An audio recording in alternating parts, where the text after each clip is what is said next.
En el estudio de hoy vamos a considerar a la profecía completa del Señor Jesucristo desde su encarnación hasta su segunda venida. Interesante, ¿no? En el día de hoy, amigo oyente, llegamos al capítulo 9 de Isaías y debemos repetir que nos encontramos en una sección que comenzó allá en el capítulo 7 y que continúa hasta el capítulo 12. Estas son profecías que Isaías pronunció durante el reinado de Acaz. Acaz es el rey más malo que existió durante este período en el cual profetizó Isaías. Comenzó al tiempo de la muerte del rey Usías. Usías había sido un buen rey que reinó por 52 años. Ahora él ya ha pasado de esta escena, y luego su hijo Jotam ocupa el trono. Y él fue un buen rey también. Pero luego el rey Acaz, el nieto de Usías, e hijo de Jotam, por supuesto, era en realidad un rey bastante malo. Esas profecías que nos hablan acerca del Mesías son pronunciadas en este período de tiempo, un período bastante tenebroso, digamos, en la historia de esta nación. Suponemos que este capítulo 9 de Isaías, al igual que el capítulo 53, es muy conocido para millones de creyentes, y eso por supuesto hablando en términos generales. Hay algunos que lo conocen a causa de la composición musical de Handel, titulada El Mesías, en la cual utiliza musicalmente las palabras que encontramos aquí en el libro de Isaías. Y siempre es algo emocionante el escuchar esa presentación de la composición de El Mesías, especialmente cuando llega la parte que habla de que se llamará su nombre admirable, consejero, Dios fuerte, Padre eterno, príncipe de paz. De seguro que esto es muy conocido para la mayoría de nuestros oyentes. Pero aún así, aun cuando esta porción de las Escrituras es muy conocida para la Iglesia, diríamos que no existe otro pasaje en las Escrituras que sea más enigmático y mal entendido que el pasaje que tenemos ante nosotros ahora. El primer versículo de este capítulo 9 nos habla de la zona de Galilea. Esta era una parte despreciada y un lugar donde se habían reunido los gentiles. Ahora el Señor Jesucristo dejó a un lado la ciudad de Jerusalén y era el centro religioso de ese día. Él no nació en ese lugar, tampoco creció en esa ciudad. Él estableció la base de sus operaciones en un lugar periférico despreciado del reino. Al leer su historia, vemos que cuando la gente de su propia ciudad, Nazaret, le rechazó, cuando esta gente no le quiso aceptar, él se dirigió a Capernaum, la cual está localizada a orillas del mar de Galilea en esta zona.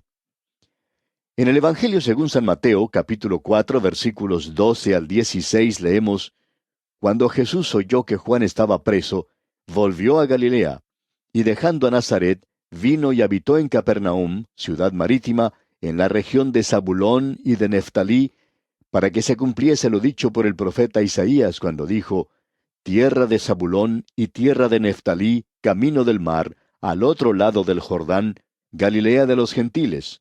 El pueblo asentado en tinieblas vio gran luz, y a los asentados en región de sombra de muerte, luz les resplandeció. Usted puede notar, amigo oyente, la diferencia que existe entre lo que dice el evangelista Mateo y lo que dice este primer versículo en el capítulo 9 de Isaías. Y vamos a leer este versículo ahora.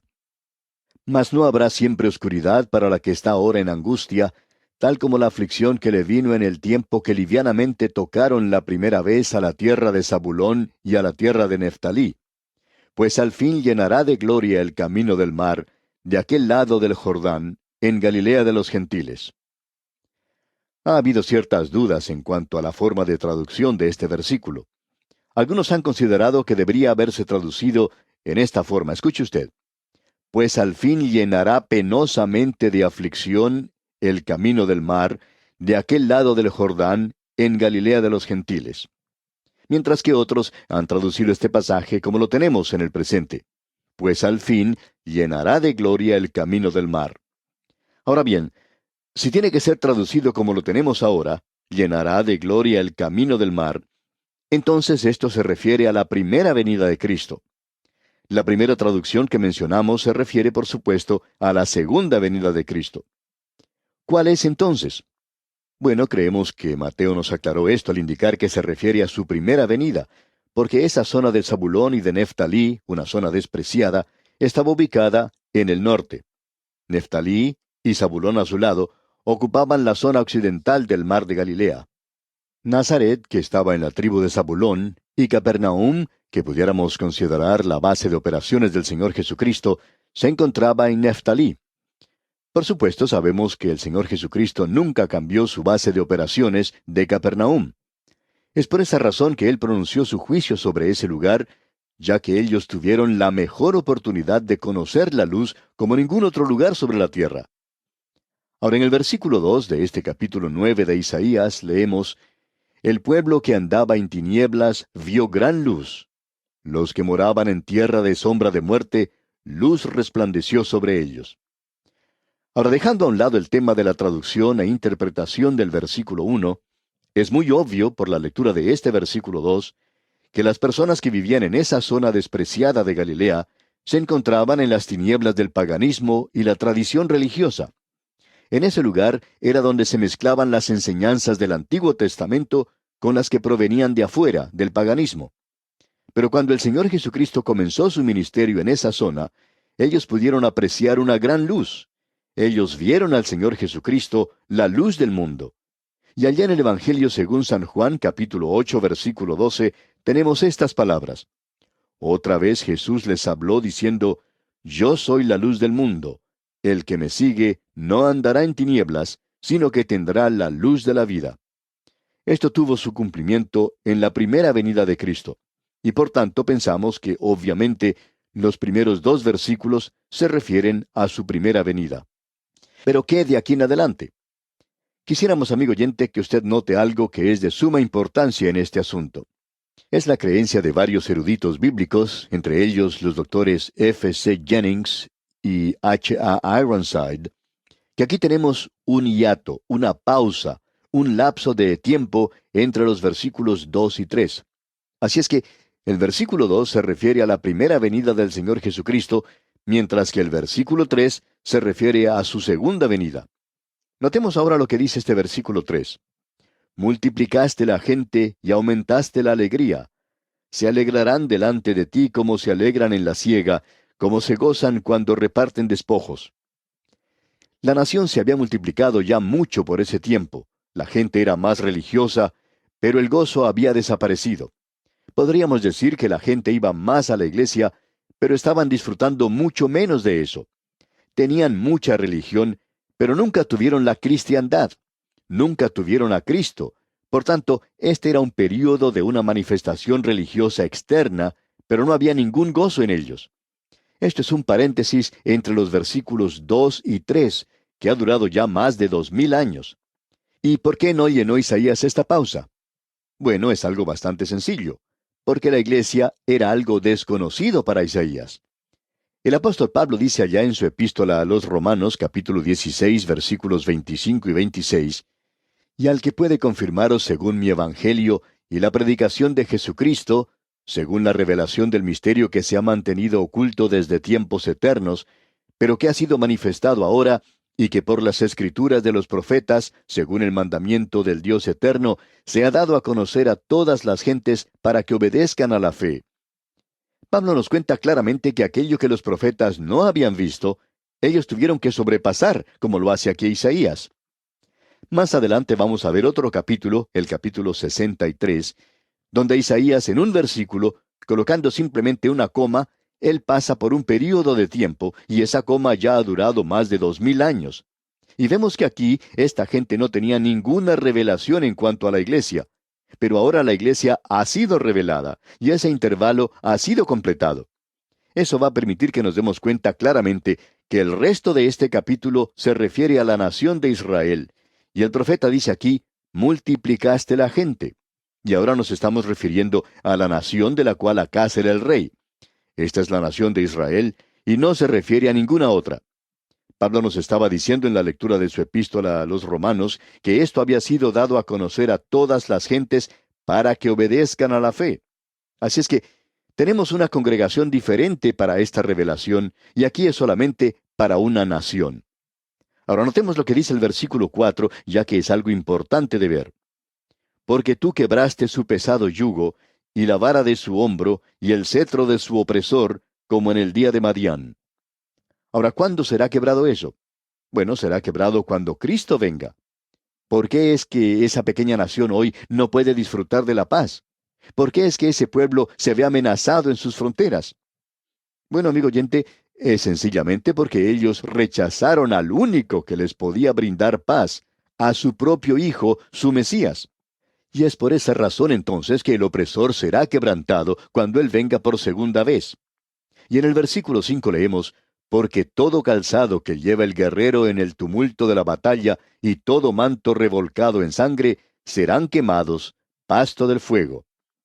Todos recordamos, o quizá debiera decir, la mayoría de nosotros todavía recordamos ese triste episodio que tuvo lugar en los Juegos Olímpicos de Múnich, Alemania, el 5 de septiembre de 1972, cuando aquellos atletas judíos fueron asesinados y luego sus cuerpos fueron enviados de regreso a Israel. El luto y la tristeza de los seres queridos y el luto de toda una nación. Ahora, ¿qué es lo que está detrás de todo esto? Bueno, ellos tuvieron al Mesías, pero le rechazaron. Y Él es el príncipe de paz, y Él es el único que puede traer la paz.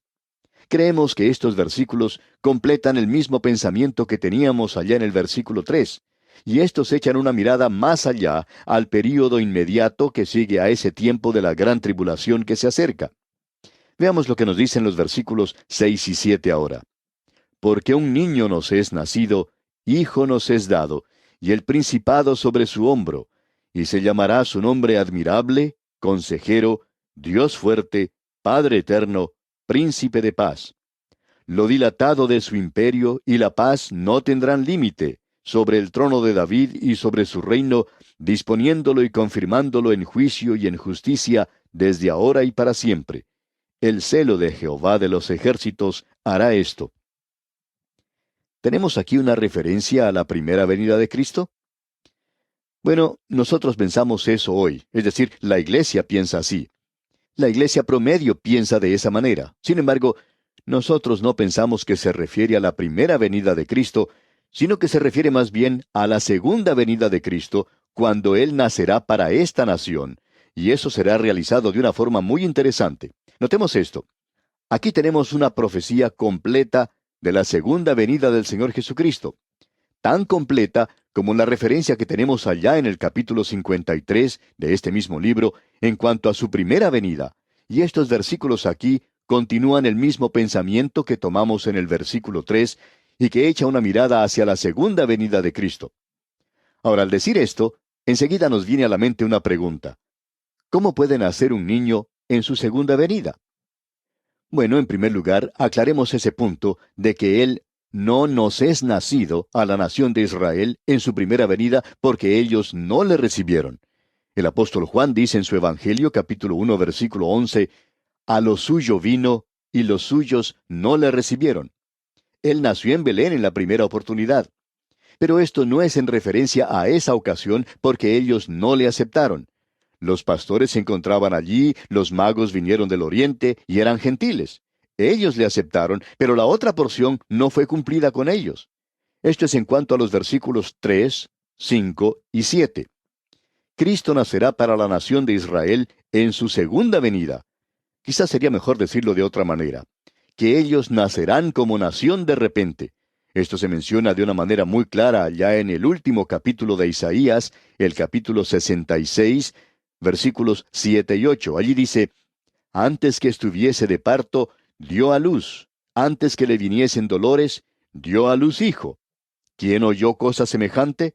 ¿Quién vio tal cosa? ¿Concebirá la tierra en un día? ¿Nacerá una nación de una vez? Pues en cuanto Sión estuvo de parto, dio a luz sus hijos.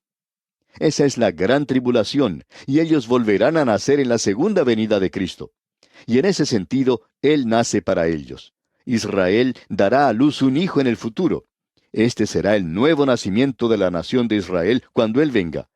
Entonces, este mensaje aquí se refiere a la segunda venida de Cristo. Por tanto, no vemos ninguna objeción en destacar esto de que el Hijo es nacido. Esa es su humanidad. Un hijo es dado. Y eso va a ser realidad en aquel día. Es decir, que será el mismo Jesús que estuvo aquí hace más de 2000 años. Ahora el gobierno estará sobre sus hombros, y esos hombros nos hablan de fortaleza.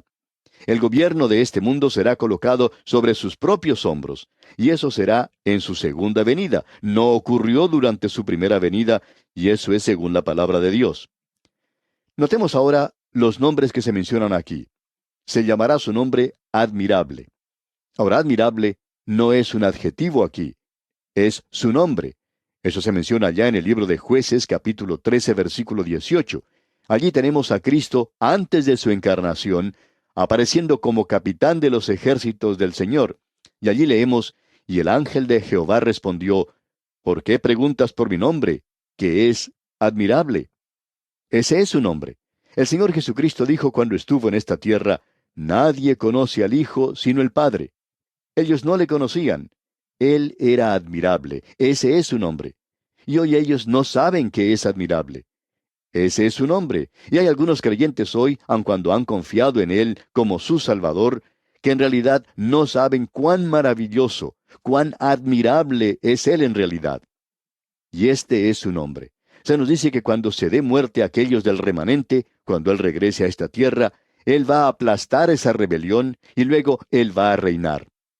Su nombre es admirable. Y también sabemos que su nombre es consejero. Él nunca buscó consejo de los hombres. Él nunca les preguntó a los demás qué era lo que tenía que hacer. Porque, ¿quién entendió la mente del Señor? ¿O quién fue su consejero? Eso es lo que el apóstol Pablo nos dice allá en su carta a los Romanos capítulo 11, versículo 34. Dios no tiene ningún consejero. El Señor Jesucristo nunca llamó a sus discípulos a su alrededor y les dijo, bueno, muchachos, ¿qué piensan ustedes que deberíamos hacer? Usted nunca puede leer eso en los evangelios. Él no los llamó y les dijo, bueno, esto es lo que voy a hacer. Eso nunca se le ocurrió a él. Él dijo, he venido a hacer la voluntad del Padre. Y amigo oyente, a Él es a quien debemos acudir y a Él tenemos que ir. Él fue hecho sabiduría. ¿Sabe una cosa? La mayoría de nosotros no es muy inteligente que digamos, pero Él fue hecho para nosotros sabiduría. Y nosotros podemos y debemos ir a Él. Ahora su nombre es también Dios fuerte. El Gabor, esa es la manera de decirlo en hebreo. A Él se le ha dado todo el poder. Él es el Dios omnipotente. Esa pequeña criatura llorando en el regazo de María podría parecer una criatura desamparada. Sin embargo, Él mantenía unido a todo el universo. Eso es lo que podía hacer esa criatura. Y amigo oyente, hoy Él es el Dios poderoso, fuerte. Él dijo, todo poder me es dado. Ahora Él también es Padre eterno. Es el Padre de la eternidad, y eso quiere decir sencillamente que Él es el creador de todas las cosas. Como dijo el apóstol Juan, todas las cosas por Él fueron hechas, y sin Él nada de lo que ha sido hecho fue hecho. Y el apóstol Pablo dice en su epístola a los Colosenses capítulo 1 versículo 16, porque en Él fueron creadas todas las cosas, las que hay en los cielos y las que hay en la tierra, visibles e invisibles. Sean tronos, sean dominios, sean principados, sean potestades, todo fue creado por medio de Él y para Él. Y también en la carta a los Hebreos capítulo 1 versículo 2 leemos, en estos postreros días nos ha hablado por el Hijo, a quien constituyó heredero de todo y por quien asimismo hizo el universo. Y luego, Él es llamado Príncipe de Paz. Shar Shalom. No puede haber paz sobre esta tierra, amigo oyente, sino hasta cuando Él reine. Su gobierno no es algo estático. Lo dilatado de su imperio y la paz no tendrán límite. En estos postreros días nos ha hablado por el Hijo, a quien constituyó heredero de todo y por quien asimismo hizo el universo. No habrá 2 días que sean iguales. No habrá ninguna clase de monotonía cuando Jesús esté reinando. Él va a ocupar el trono de David. Aquí se habla literalmente del trono de David que Él ocupará cuando venga. En su gobierno se destacará la justicia, el celo de Jehová. Esto no se puede lograr con los planes equivocados del hombre, ni con las actividades políticas en nuestros días. Ahora, el resto de este capítulo 9 de Isaías nos habla del hecho de su venida. Trata de la situación local existente en esa época, y todo lo que dice allí se cumplió parcialmente, y luego se cumplió en el futuro inmediato de ese entonces. Pero también da una mirada hacia el tiempo de la gran tribulación para el cumplimiento completo y final. Dios continuará castigando a esta nación y a todas las naciones que le han dado la espalda hasta cuando Él regrese. Al hombre moderno, por supuesto, no le gusta escuchar cosas como estas. Prefiere escuchar otra clase de mensaje. Pero si usted desea una prueba de lo que estamos diciendo, permítanos decirle, amigo oyente, que usted revise los libros de historia para que allí pueda ver lo que le ocurrió a esta nación.